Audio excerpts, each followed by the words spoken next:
back to the video tutorial series of the mobile computing and wireless communication. I am our instructor Varsha Tak. Let's start our lecture series. So today's topic is multiple access. In last lecture we have learned about the multiplexing. So today we are going to start what is multiple access. Okay, so here there are total 4 types of multiple access technique is that. So that we will learn. First of all, what is multiple access techniques? Okay, so multiple access schemes are used to allow the many mobile users to share the simultaneously finite amount of the radio spectrum. One radio spectrum is there. So that particular radio spectrum will be used by the many mobiles. Okay, so how this is possible? This is possible because of this multiple access techniques. All of you aware about the multiplexing that we have discussed in the last lecture. So what is multiplexing? Multiplexing will provide the functionality, it will provide the technique, that concept. So such type of technique is available that you can use. But that multiplexing technique, if you want to use, we have to specify the multiple access. For FDM, frequency division multiplexing, we have to use the frequency division multiple access to access such type of functionality. So now got it, what is the difference between multiple access and multiplexing? Okay, now here it allows the subscriber to send the information simultaneously, okay, from the mobile stations to the base stations while receiving the informations, and from the base stations to the mobile station. Go like this way. Both the way is possible, from mobile station to base station and from base station to the mobile station while receiving and sending. Now there are different ways to access the channel, which are, there are total 4 ways to access the channel. So that is written over here. You can see this first multiple access techniques, and it has the 4 types, which are frequency division multiple access, then time division multiple access, then code division multiple access, and space division multiple access. Here, thus frequency division, time division, and code division are the primary techniques that is used in the multiple access. Okay, so here as I told you, FDMA, TDMA, CDMA are the primary multiple access techniques that are used to share the available bandwidth. Okay, and how it is used? So depending on how the available bandwidth is allocated to the users, these techniques can be classified as a narrowband and wideband, narrowband and broadband. Okay, how much frequency is going to be used to transfer the data? So if the frequency is less, if the spectrum is less, then it is a narrowband. If you are using the wide spectrum, then it is a wideband or broadband. Okay, so it depends on the frequency that is used, depends on the spectrum that is used. Okay, so let's start. First of all, FDMA. All of you know about the multiplexing, frequency division multiplexing. So let's learn about the FDMA. Similar concept is there. Okay, it comprises all the algorithm according to allocating frequencies and transmission channels according to the frequency division multiplexing. Okay, all of you are about the FDM. So based on that FDM, we are going to divide the entire spectrum, and we will use that spectrum using this FDMA technology. Allocations can be either be fixed, okay, as for a radio stations or the general planning and regulations of the frequencies, or dynamic, that is based on the demand driven. Okay, allocations can be fixed, that means for radio station. So for the radio station, the frequency is fixed for every time. For example, radio Mirchi, FM, etc. So that frequency is fixed. Is that frequency is changed day by day? No. That frequency will be same for each and every day. So that is what fixed. And demand driven, that means based on which type of frequency, how much intensity you want, based on that, that is what a demand driven. Now next is what complexity of FDMA is less compared to other. Complexity of FDMA is less.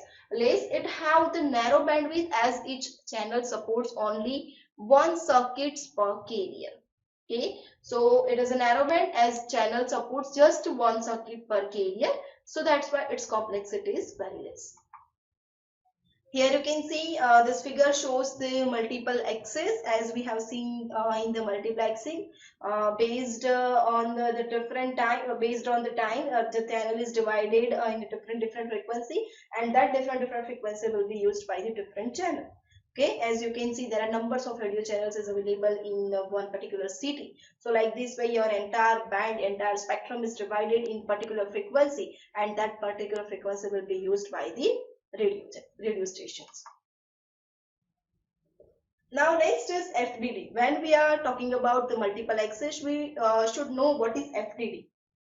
Okay, FDD, that means what? Frequency division duplex. Okay, so here two parameters typically establish duplex channel. Okay, channel that allows for the simultaneous transmission in the both direction. Channel for transmission and channel for receiving purpose. The two directions, that is mobile station to the base station or base stations to the mobile stations, is separated on the different frequency. So that is FDD. Okay, we are separating the frequency for sending the information and for receiving the information. That is known as FDD.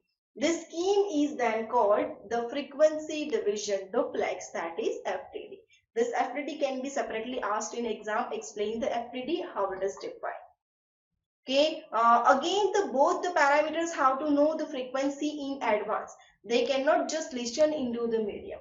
Okay, both should know the frequency in advance so that both can communicate with each other very easy way, and they can receive the information and they can send the information on that specific frequency. Next is what? The two frequencies are also known as uplink and downlink. Uplink, that means what? From mobile station to the base station, and downlink, that means from base station to the mobile station. So uplink frequency is different and downlink frequency is different. So that means we are using two different channels for uploading purpose and for downloading purpose. So that is known as FDD. Got it?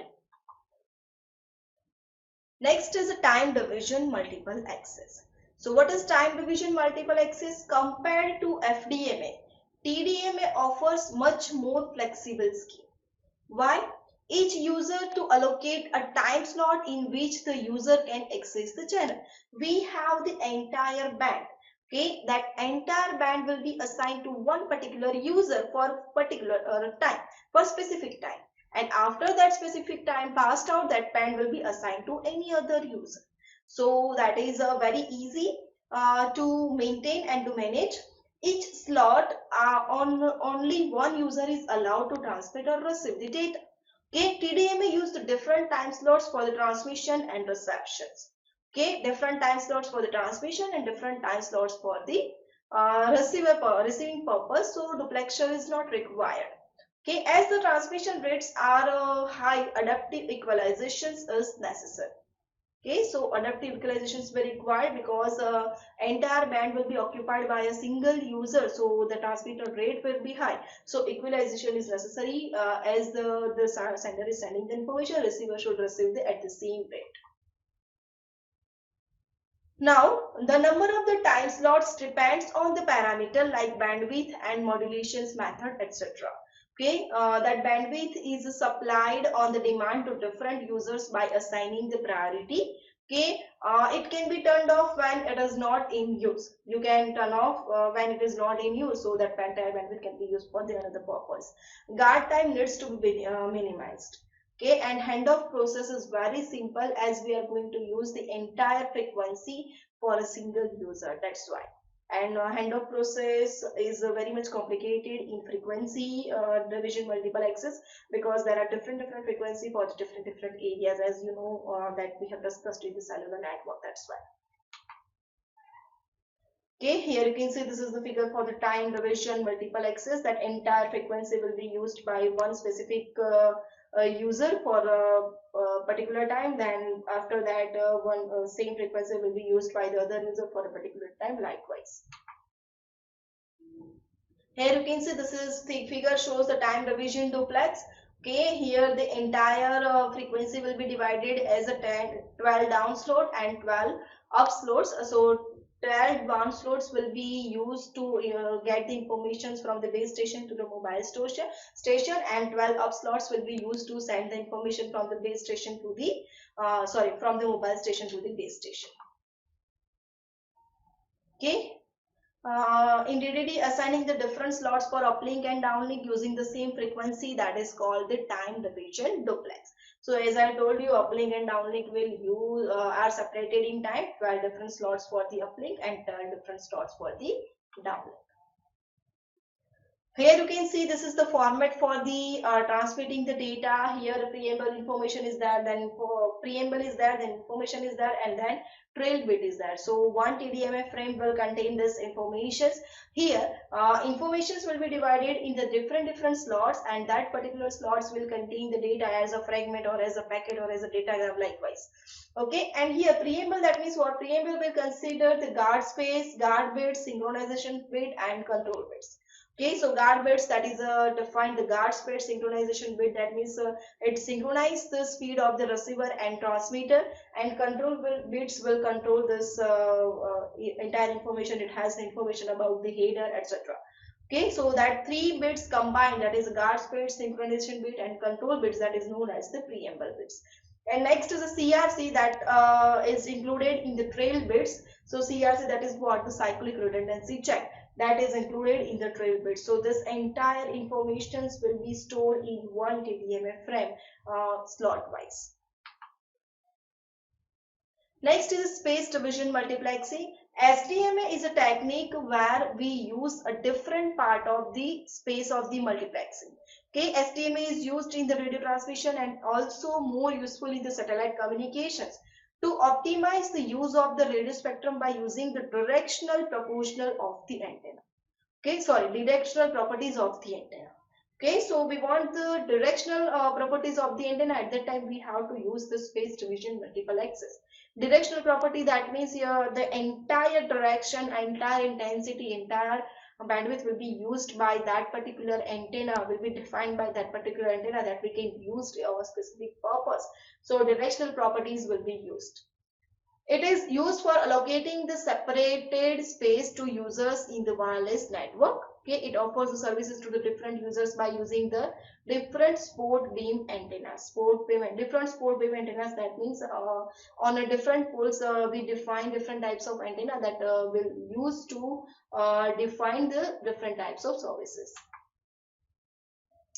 A MAC algorithm could now decide which base station is best. Okay, so to define the base algorithm, we will use the MAC algorithm, and it use the FDM also, and TDM also, and CDM also. So we can say typically SDMA is never used in isolation. We cannot use the SDMA in isolation. We should have to combine this SDMA with FDM, TDM, or CDM to get the better result. Now next is a code division multiple access. Okay, in CDMA, user may transmit at the same time using the same frequency band using the different codes, so that we can decode to identify the particular user. Okay, as in CDMA, as I have given the example, for example, there is a one room. In one room, in the same space with the same intensity, with the same frequency, there are different users is there. Suppose, for example, two groups, group of 3 people is there. For group of 3 people, and total 3 groups is there. One is speaking with Gujarati language, another is speaking with the English language, another is speaking with the Hindi language. Okay, they don't understand others. They don't understand other signals, but still they are able to communicate with each other. So that is what the code division multiplexing, that communications is separated through the code. That's why. Okay, in CDMA, all the subscribers in the cell use the same frequency band simultaneously. Okay, now next, this multiple access technique is used in the variation of the mobile communication system. Here you can see we are using the entire frequency at the same time with the 3 different code. So here this is defined, the 3 different code is there, and that code is called the chipping sequence or chip. Okay. Now first of all, let's see the example for the CDMA. Which are the encoding rules of the CDMA? So in CDMA, when we are going to encode the signal, for example, if station want to send the 0, then it is a -1. And if station want to send the 1, then it refer as a +1. And if the station is ideal, then it is 0. So now got it, what is -1, +1 and 0? -1, that means when it is when station want to send the 0, +1, that means when station want to send 1, and 0, that means when station is ideal. It doesn't it will not send any informations in the signal. So here you can see these are the 4 chipping sequence for A, B, C and D, and that code is what 0 or 1 1 1 1 for A. So here we are going to represent it using +1 +1 +1 and +1. For B it is a 1 0 1 0. So that's why we are going to represent it using the +1 -1 +1 and -1. Likewise, like way for C and D. Got it? For example, here bit 0, that means -1, 1 that means +1, and silence, that means 0. We assume that station 1, 2 are sending the 0 bit and channel 4 is sending a 1 bit and station 3 is silent. Okay, 1 and 2 is sending the 0 bit, 3 is silent and 4 is sending the 1 bit. So that we are assuming in our example. So let's see our example. So here you can see station 1 and 2 is sending the 0 bits, that's why it is a -1 is written over there. So and station 3 is silent, so that why 0, and 4 is sending the 1 bit, so that's why it is a +1. And here the blue color, in blue color it is written the chipping sequence that we have defined in the last slide for A, B, C and D, that is written as it is. Okay, now what you have to do? You have to multiply that chipping sequence using the bit that the signal that the station want to send. For example, for station A, station 1. Okay, station 1 want to send the 0 bit. So its encoding is what? -1. Okay, and the chipping sequence for the station 1, that is A. Okay, so we are going to multiply -1 to this +1. So it is -1 -1 +1 -1 -1 +1 -1, and same way -1 +1 -1. So what you will get? You will get the -1 -1 -1. Okay. Same way, you have to multiply the station B's signal and station B's chipping sequence. Same way for C and same way for D. When you will get all this output that you are seeing in the pink color boxes, you have to just add that sequences and you will get one signal. This one signal you will get. So that will be your spreading signals. Okay, and this is the combined signals of the 4 different stations, and at the receiver side we have to decode which station has sent what information in this one signal. Got it? So same way as we have done in the multiplexing, let's see in the demultiplexer. So in CDMA demultiplexer, the same information is that chipping sequence is same coding right area, and then the information is same, that is transferred. That same we have to receive at the receiver side. So here in demultiplexer, let's see, we have get one signal. That one signals will be combined, will be multiplied with that all the chipping sequence. Okay, so you have get this symbol, this signal, so that signals will be combined with the A's chipping sequence. So when we multiply the A's chipping sequence and entire signal, you will get such type of information, that is -1 -1 -3 +1, like this. Okay, so you have used the 4-bit chipping sequence. So as a result, whenever you are going to add this all the pink colors value, you will get the +4, -4 or 0. Nothing else. If you are getting any information, any other digit rather than 4 or 0, your sum is wrong. Okay, so you are getting this +4, -4 and 0. Here first of all we will get -4. Why? Because bit A has sent 0. That's why -4. Now we are using the 4-bit chipping sequence, so we have to divide that -4 using the 4. So -4 divided by 4, that will that means what? -1. So the station 1 has sent the 0 bit. Got it? In multiplexing, we have defined that station 1 has sent the 0 bit. In demultiplexing also we have defined the station 1 has sent the 0. So likewise you can decode all this bit. Got it? So this is what demultiplexing. Okay, so what are the advantages of the CDMA? Biggest advantages over the TDMA, FDMA, it's provide the secure communications. Okay, as we are using this coding techniques, that's why. Then in CDMA multiplexer, the frequency hopping phenomenon can be used. We can use the frequency hopping phenomenon also here in CDMA.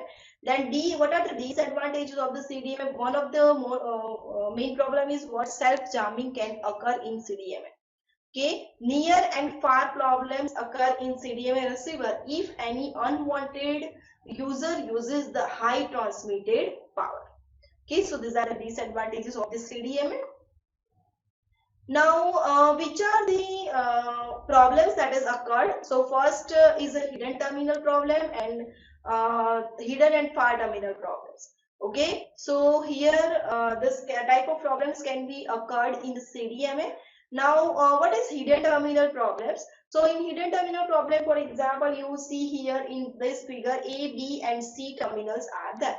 They have their intensity to transmit the signal.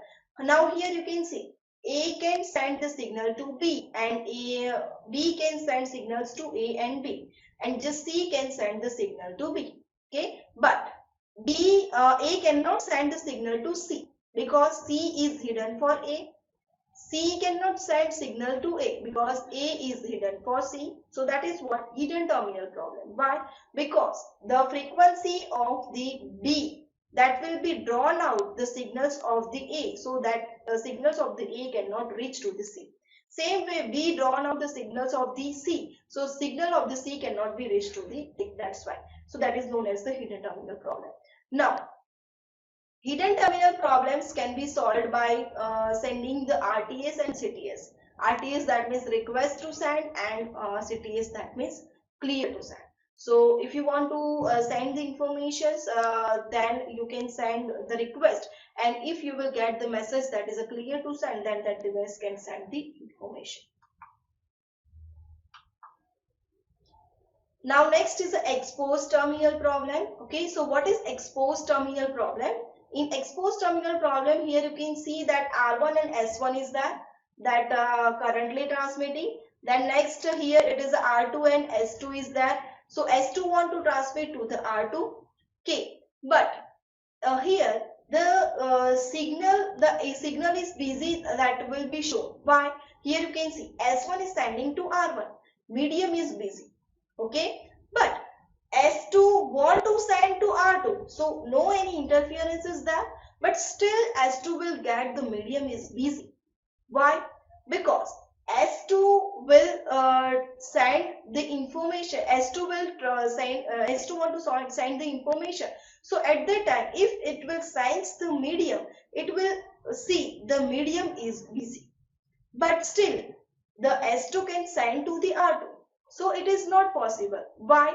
Because here R1 is exposed to S2. S2 doesn't know that S1 is going to transfer to the R1, because R1 is not in the range of the S2. S2 just know that S1 is in its range.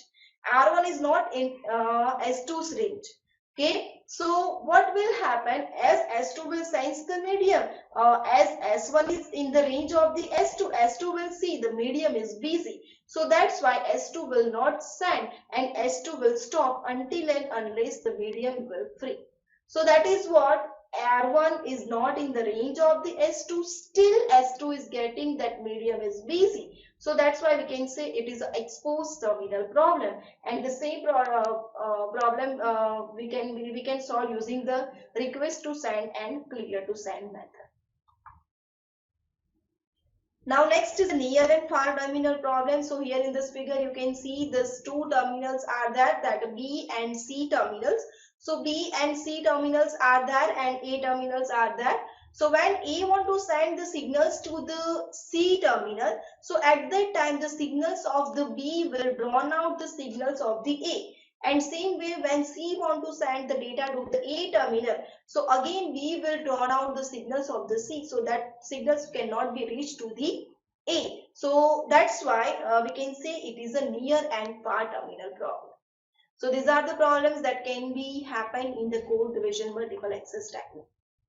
Okay, so we have learned about this 4 different types of technology, that is a multiple access, FDMA, TDMA, CDMA and SDMA.